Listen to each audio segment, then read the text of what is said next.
క్రీస్తు నామానికే అనంత మహిమ ఘనత ప్రభావం కలుగునుగాక. షాలేం స్వరం చూస్తున్న మీకు అందరికీ రక్షకుడు యేసయ్య నామమును బట్టి ప్రేమపూర్వకమైన వందనాలు. చాలామంది ప్రార్థన అవసరాలు కోరుతున్నారు. ప్రియులారా, దేవుడు మీ ప్రతి అవసరము పరువు పాదాల దగ్గర పెడుతున్నాం. మా కొరకు మీరు ప్రార్థన చేయండి, మీ కొరకు మేము ప్రార్థన చేస్తాం. దేవుడు తద్వారా మనందరి జీవితాలకు ఆయన దీవెన ఆశీర్వాదాలు కలిగించునుగాక. ఆమేన్. దేవుని వాక్యం ఈరోజు పేతురు పత్రికల నుంచి దేవుని వాక్యాన్ని చదువుకుందాం. మొదటి పేతురు పత్రిక 1వ అధ్యాయం 17వ వచనాన్ని చదువుకుందాం. పక్షపాతము లేకుండా, పేతురు మొదటి పత్రిక 1:17, పక్షపాతము లేకుండా క్రియలను బట్టి ప్రతి వానికి తీర్పు తీర్చువాడు తండ్రిని మీరు ఆయనకు ప్రార్థన చేయొచ్చు ఉన్నారు గనక మీరు పరదేశులే ఉన్నంత కాలము భయముతో గడుపుడి. పరదేశులే ఉన్నంత కాలం భయముతో గడుపుడి. ప్రభునందు ప్రియమైనటువంటి వారలారా, మనం ఎలా గడపాలని, మనము గడిపే కాలం ఎక్కడని, మనము ఈ భూమి మీద పరదేశులము రాయబడింది. ఇక్కడ ఏ ఏ ఏ లోకంలో మనం గడుపుతున్నామంటే భూలోకంలో గడుపుతున్నాం మనం. అంటే ఇప్పుడు ఎందుకు ఇక్కడ గడుపుతున్నామంటే మనకేమని ఇచ్చాడు దేవుడు తెలుసా? మనము పరదేశులము అని రాయబడింది. పరదేశులం, మన పుర్రమీది కాదు, మనం యాత్రికులం. ఇంకో మాట చెప్పాలంటే ఎవరండి మనం యాత్రికులం, మనం పరదేశులం. పరదేశులు అంటే, పరజనులు అంటే ఈ ఊరికి సంబంధించిన వారు కాదు, ఈ దేశానికి సంబంధించిన వారు కాదు. మీరు పరజనులు అని రాయబడింది. మీరు పరాయి వారు అనేదానికి, మావారు అనేదానికి, పరాయి వారు అనేదానికి చాలా తేడా ఉంది. అందుకే ఈ పదవులు మీరు గమనించాలి. దేవుని ప్రజలారా, ఎవరైనా మీ సంఘానికి వస్తున్న విశ్వాసి మా సంఘము లేక మా పిల్లలు అని చెప్పాలి, మా రక్షణ సంబంధికులు అని చెప్పాలి.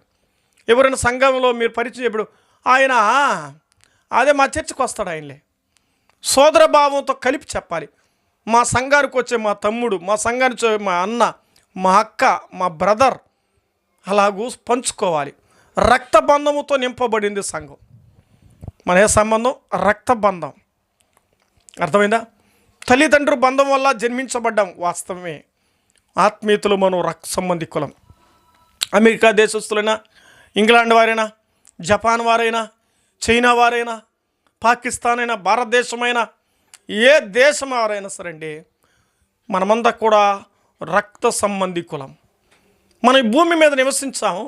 ఈ భూమి మీద కొంత కాలమే మనం ఉండబోతాం. అందుకే రాయబడింది, మీరు పరదేశులే ఉన్నంత కాలము. ఎక్కడ ఉన్నంత కాలం? పరదేశులే ఉన్నంత కాలం. పరదేశులు మనం అంటే ఒకరోజు మన గూడు, మన ఇల్లు, మన జీవితం ఇక్కడ నుంచి మరి మనం వచ్చిన ఊరికి వెళ్ళిపోవాలి. ఏ ఊరు? మన ఊరు పరలోకం. పరలోకం నుంచి పంపబడిన వారం. బైబిల్ చెబుతుంది, నరుని ఆత్మ యెహోవా పెట్టిన దీపము. ఈ దీపం ఎవరు వెలిగించాడు? ఆయనే వెలిగించాడు. అందుకే కదా, నా దీపము వెలిగించినావు, సుడిగాలిలోనైనా జడివానలోనైనా ఆగిపోదులే నా జీవితం. ఈ జీవితం ఆగిపోకుండా కాపాడుతున్నది దేవుడే. ఈ జీవితానికి ఆయుష్కాలం ఇస్తున్నది దేవుడే. ఈ జీవితకాలను బ్రతికిస్తున్నది దేవుడే. ఈ జీవితకాలం నడిపిస్తున్నది దేవుడే. మనము నడిపించబడుతున్నాం. మన జీవితాల్లో దేవుని యొక్క కాపుదల ఉన్నంత కాలం మనం క్షేమంగా ఉన్నాం. ప్రియులారా, మనం క్షేమంగా ఉన్నాం. నేస్తమా, ఈ రాత్రి వేళ ఆలోచించాయి. ఈ భూమి మీద ఉన్నంత కాలం మనం అస్థిరులమని బైబిల్ చెప్పిందండి. కాబట్టి మీకు ఒక వచనాన్ని ఈ రాత్రి వేళ ఇశ్రాయేలు ప్రజలతో దేవాది దేవుడు మాట్లాడుతున్నటువంటి విశేషమైనటువంటి లేఖన భాగం మీ దృష్టికి నేను తీసుకుని వస్తాను. దినవృత్తాంతాలు 1వ గ్రంథం చూడండి మీ బైబిల్లో. ఎవరైనా బైబిల్ తీసిన వారు ఉంటే తీసి సహకరించగలిగితే, అంటే దేవుని వాక్యం మీరు మాతో పాటు చదవగలిగితే ధన్యకరం.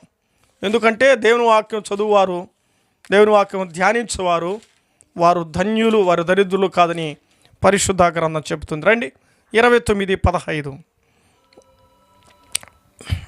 మా పితరులందరూ వాళ్ళనే మేము నీ సన్నిధిని అతిథులము, పరదేశులై ఉన్నాము. భూమి నివాసము నీడ ఉన్నంత అస్థిరము, స్థిరముగా ఉండువాడు ఒక్కడును లేడు. భూమి మీద నిలవడానికి మనకు అధికారం లేదు. భూమి మీద ఉండడానికి లోకంట ఈ భూమి మీద మేము శీల కొట్టుకు శాశ్వతంగా ఉండలేము కాలేండి అంటారు. మనము నీడ వంటి వారం, మనం బుడగ వంటి వారం, మనం ఓటి కుండ వంటి వారం, మనము గాలి వంటి వారం. అంతలోనే మన జీవితాలు ఎన్ని పోరాటాలు, ఎన్ని ఆవేశాలు, ఎన్ని కొట్లాట్లు, ఎన్ని గొడవలు, ఎన్ని మనస్పర్ధలు, ఎంత హెచ్చుతనం, ఎంత తగ్గింపుతనం, ఎంత గర్వం, ఎంత దీనత్వం, ఎన్ని ఆస్తిపాస్తులు, ఎంత ఐశ్వర్యాలు, ఎంత అందచందాలు, భోగభాగ్యాలు, సిరి సంపదలు, వీటన్నిటిలో మనం కొట్టుమిట్టాడుతూ లోకం యొక్క జీవితాన్ని బ్రతుకుతూ గడుపుతూ ఉన్నాం. ఇట లోకము ఇట దేవుడు, ఇట లోకము ఇట దేవుడు, ఇట లోకము ఇట దేవుడు, రెండింటి మధ్యలో మనం ఎలాగుంటే ఊగిసలాడుతున్నాం. మన గురించి రాస్తాడు, ఉయ్యల ఊగితే జోల పాటరా, ఉయ్యలాగితే ఏడుపు పాటరా, ఊపిరియాగితే సమాధి తోటరా, బంగారు ఊయలా ఊగిన నీవురా, భుజముల మీద నిన్ను మోయక తప్పదురా. నేస్తమా, మనము మన జీవితాలు నలుగురు మోసేవారు అవసరం. భూమి మీద ఉన్నప్పుడు గుర్తుపెట్టుకో, నేను ఒక్కడే ఉంటాను, నేను ఒక్కడే బ్రతకగలను అనడానికి వీలు లేదు. నిన్ను మోసే నలుగురు కావాలి. అర్థమైందా? ఈ భూమి మీద కనడానికి తల్లిదండ్రులు అవసరమైతే నేను మోయడానికి నలుగురు, పాడి మోయడానికి నలుగురు అవసరం. ఈ భూమి మీద ఉన్నంత వరకు కొంతమందిని మీరు సంపాదించుకోవాలి, కొంతమందిని అనుభవించడానికి, కొంతమంది జీవితాల్లో అనేకుల ప్రేమను, అనేకుల ఆప్యాయతను, అనేకుల యొక్క దీవెనను, అనేకులని నువ్వు సంపాదించాలి. మనం ఎంతకాలం ఉండబోతాం? మనం అస్థిరులమండి, మనం అస్థిరులం, మనం అవిధేయులం. మన జీవితం అశాశ్వతమైనది, ఉండబోయేది పరలోక రాజ్యమే. పరలోక రాజ్యంలో మనం ఉండబోతున్నాం కాబట్టి నేస్తమా, నీవు ఆలోచించాయి. అస్థిరమైనటువంటి లోకములో స్థిరమైన జీవితాన్ని కలిగి ఉండాలంటే ప్రభువే మన జీవితాలు, మన స్థిరులు కాదు. అందుకే మనం స్థిరంగా ఈ భూమి మీద ఉండలేం. మన జీవితం అశాశ్వతమైనది, మన జీవితం 3 నాళ్ళ ముచ్చట. మన జీవిత కాలం ప్రభువుతో బ్రతకడం అనేదే మన భాగ్యం. ఎందుకో తెలుసా? ఆయనతోనే మన జీవితం, ఆయనతోనే మన ప్రయాణం. అందుకే రాయబడిన ఇశ్రాయేలు గురించి, అయ్యా నీ సన్నిధిలో మేము ఎలాంటి వారు?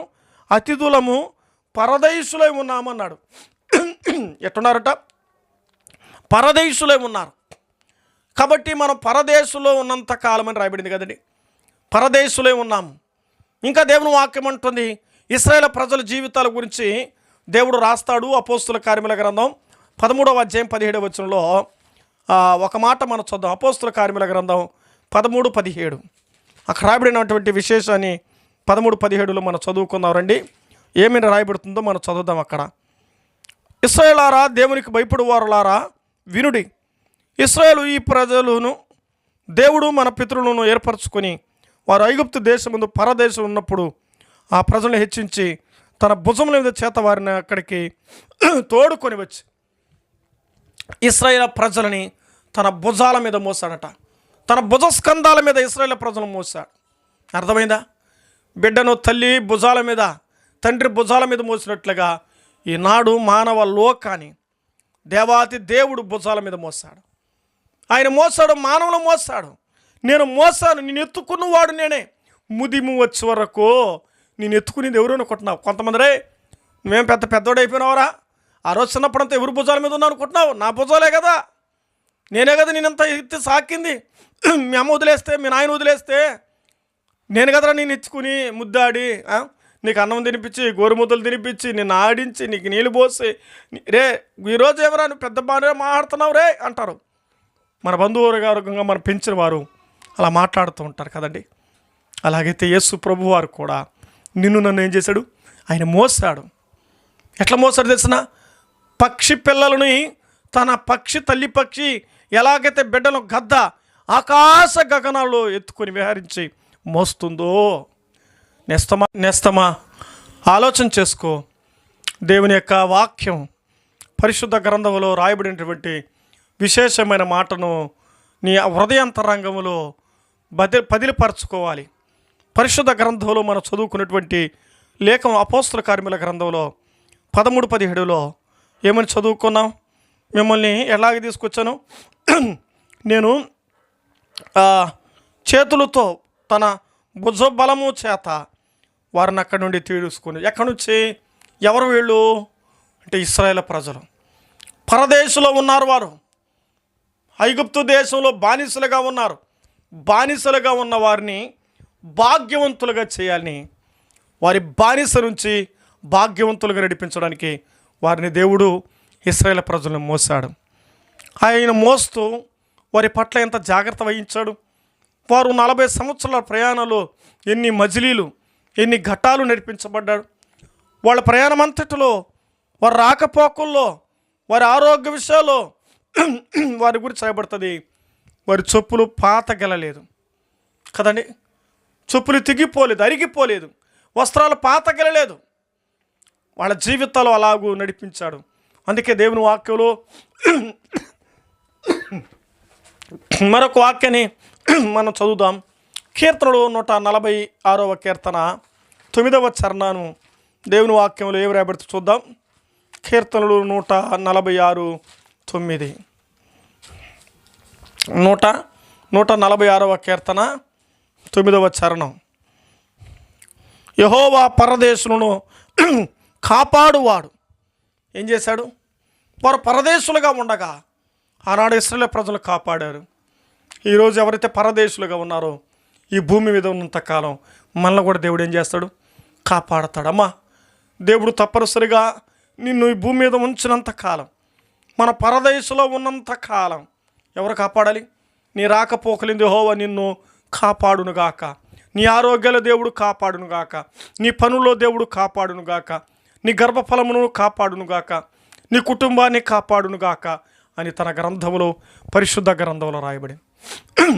మానవుని యొక్క దీవెన కాదు, దేవుని యొక్క ఆశీర్వాదం నీ మీదకి వస్తుంది. ప్రియులారా, ఆలోచన చేద్దాం.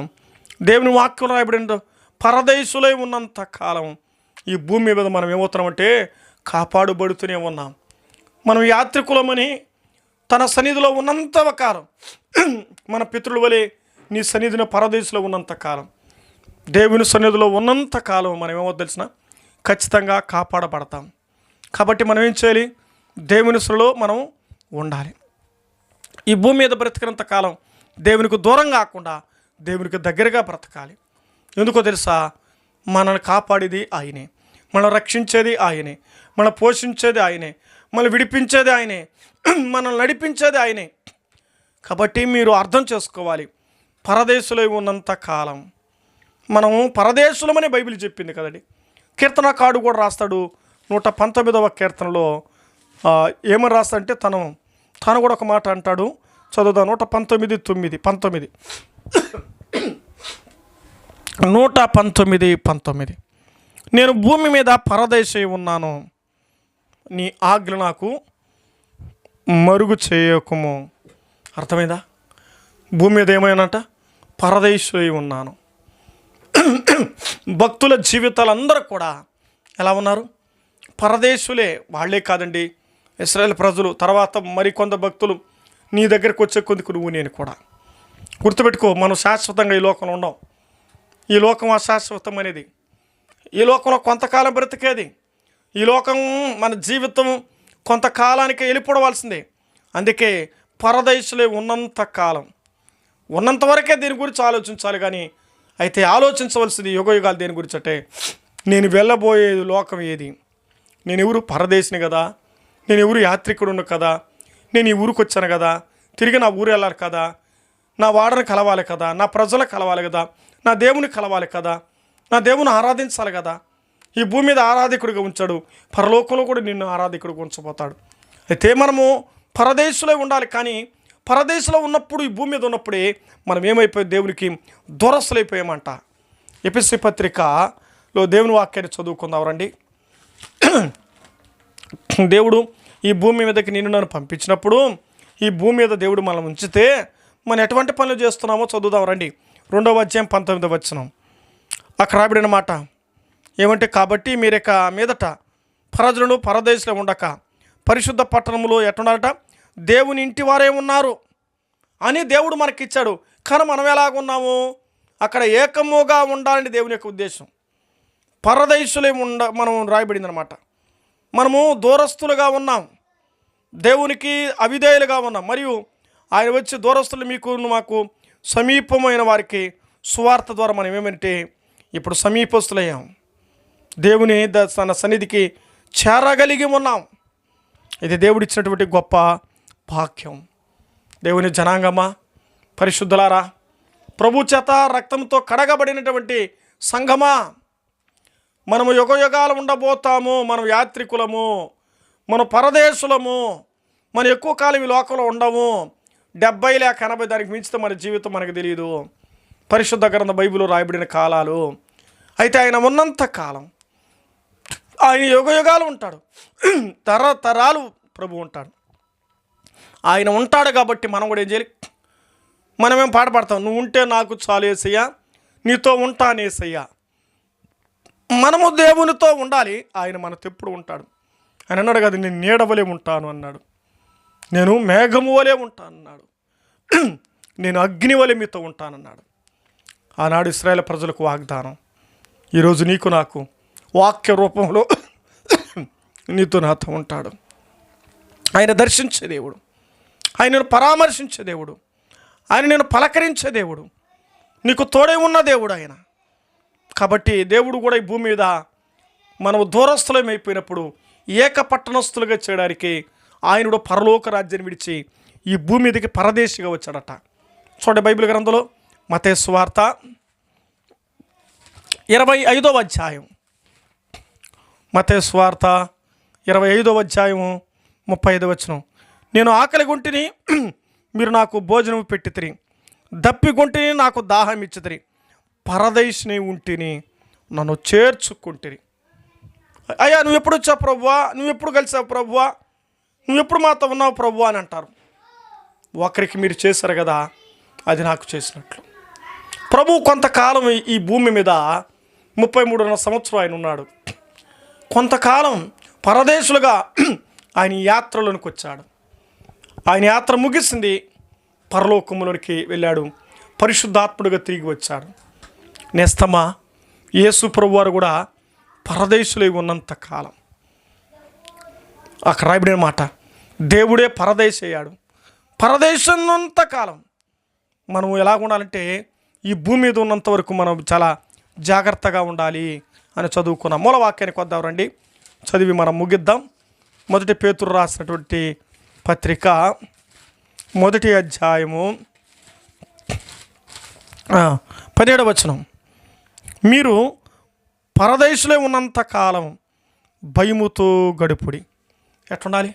ఎందుకంటే ఈ లోకంలో మన జీవితాల్లో జాగ్రత్తగా ఉండకపోతే కరోనా భయంతో భయపడ్డాం, రోగ భయాలు ఉన్నాయి, అప్పుల భయాలు ఉన్నాయి, ఆర్థిక భయాలు ఉన్నాయి, ప్రాణాపాయ భయాలు ఉన్నాయి, శత్రువుల భయాలు ఉన్నాయి.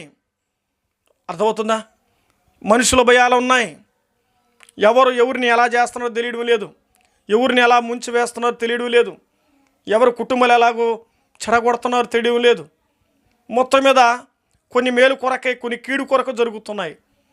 జరగవలసిన విషయాల్లో మన పాత్ర ఏంటి? దేవుని వాక్యంలో రాయబడిన మాట, ఈ రోజులో మనం ఉన్నంత కాలం మనం ఎలాగ ఉండాలి? భయముతో ఉండమన్నాడు. ఎందుకు ఉండమంటే మనకేమి లేదని చెప్పేవాడికి, నాకని వినేవాడికి ఏమి లేదని, భయం లేదని అర్థమవుతుంది ఒక్కోసారి కదా. 24 గంటలు భయపడుతున్నప్పుడు ఒక్కోసారి భయం విడిచిపోతున్నాం, మరలా భయపడి దేవుని దగ్గరికి వస్తున్నాం. అది జీవితం. బైబిల్లో రాబడి నీతిమంతుడు లేడు, ఒక్కడూ లేడు. కాబట్టి నీతిని కలిగి బ్రతకమన్నాడు. మంచు కొంతకాలమే, ఎండ కొంతకాలమే, వానలో కొంతకాలమే. అర్థమవుతుందా? కాలాలు మారుతున్నాయి. మనం కూడా ఇవ్వాలి. మన జీవిత లోకం ఉన్నట్టే ఉండడం కాదు, మారడానికి ప్రయత్నం చేయాలి. ఎవరి కోసరం? సృష్టికర్త కోసరం. ఎవరి కోసరం? సంఘము కోసరం. ఎవరి కోసరం? కుటుంబం కోసం, ఎవరి కోసం? సమాజం కోసం, అన్నిటికంటే విశేషంగా దేవుని కొరకు. దేవుని కొరకు. నీ దేవుడు నీకు జీవం ఇచ్చాడు, నీ దేవుడు నీకు ఊపిరినిచ్చాడు, నీ దేవుడు నిన్ను బ్రతికించాడు, నీ దేవుడు నిన్ను కాపాడాడు. ఇంకా మనం ఉన్నామంటే, నేను ఇంకా ఉన్నానంటే, నేను బతికున్నానంటే మనం పాడుతాం కదండి. యేసయ్య మహాకృప, దేవుని యొక్క దయ, ఆశ్చర్య కార్యాలు జరిగించి, అద్భుత కార్యాలు జరిగించి నేటి వరకు దేవుడు మనల్ని నడిపిస్తున్నాడు, మనం విడిపిస్తున్నాడు, మనం ప్రోత్సహిస్తున్నాడు, వెన్నుండి చేయి తడుతున్నాడు. అతి దేవునికి హృదయపూర్వకంగా మనం లోబడి, యేసయ్యా నువ్వు పరదేశులుగా ఉన్నావు, నువ్వు తిరిగి పరలోకానికి వెళ్ళావయ్యా, మమ్మల్ని కూడా ఒకరోజు పరలోకానికి తీసుకెళ్తావు, మేము కూడా పరదేశులమే, మా గుడారము శిథిలమైపోతుంది, చేతి పని కాక దేవుని చేత కట్టబడేది నిత్యమైన పరలోక రాజ్యములు మనకున్నదని ఎరుగుదమని పౌలు గారు 2వ కొరింథీ పత్రిక 5వ అధ్యాయం 1వ వచనంలో చెప్పినట్లుగా మనము ఈ లోకం గుడారాలను వదులుకొని పరదేశులు, మన గుడారం వేసాం తెలుసా, మన గుడారంలోనే ఉన్నాం. గుడారం అంటే బైబిల్ రాయబడింది. గుడారం అంటే మనకు తెలుసు, టెంట్ అనేది అస్థిరమైనది, బిల్డింగ్లు కాదు. మనం గుడారాల్లో జీవిస్తున్నాం. ఇశ్రాయేల్ ప్రజలు ఆ రోజు ఎలా ఉన్నారు? గుడారాల్లో జీవించారు. అంటే మన గుడార జీవితం అని అర్థం. అంటే కొంతకాలమే ఉంటాము, తిరిగి మనం వెళ్ళిపోవాలి. ఉన్నంత వరకు దేవునికి భయపడి, దేవునికి లోబడి జీవించుదుము కాక. ఆమేన్. ప్రార్థన చేద్దాం. ప్రేమగల మా తండ్రి పరిశుద్ధుడా, నీకు స్తోత్రములు, వందనాలు. వాక్యం విన్నవారిని ప్రత్యేకంగా మేము ఉన్నంత కాలం ఆయన మేము ఎలా బ్రతకాలో, మమ్మల్ని ఎలా బ్రతికించారో, మమ్మల్ని ఎలా కాపాడారో మీరు మాట్లాడారు. విన్నవారందరినీ, ఈ కార్యక్రమం చూస్తున్న వారందరినీ ఆశీర్వదించి దీవించి సహాయం చేయమని, ఇలాగ అనేకమైనటువంటి వీడియోల ద్వారా మరికొన్ని సందేశాలు దేవా నాకు అనుగ్రహించండి. స్వరం ఇవ్వండి, ఉన్న బలహీనతలు విడిపించండి, శక్తి ఇవ్వండి ప్రభువా. మరి నాలో ఉన్నటువంటి దగ్గులన్నీ తీసివేయండి, మీ నామ పరిచయలు వాడబడినట్లుగా సహాయం చేస్తామని. బిడ్డలు ఎంతోమంది బలహీనులుగా ఉన్నారు, వారందరినీ మీరు బాగు చేయమని, ప్రతి ఒక్కరు ముట్టి స్వస్థపరచమని, మీ నామానికి మహిమ ఘనత ప్రభావాలు చెల్లిస్తూ ప్రార్థన కోరేవారందరికీ ప్రభా మీ నిండైన దీవెన ఆశీర్వాదాలు అనుగ్రహించమని, మీరు కాపాడి స్వస్థపరచమని, ఆరోగ్యాలు, ఆనందము, ఆయుష్, అభివృద్ధి, ఆత్మరక్షణ కలిగించమని అయా మీరే సహాయం చేస్తారని యేసు నామమును బట్టి ప్రార్థిస్తూ ముగిస్తున్నాము తండ్రి. ఆమేన్. వాక్యమైన మీకు అందరికీ రక్షకుడైనటువంటి యేసుక్రీస్తు నామమును బట్టి ప్రేమ వందనాలు.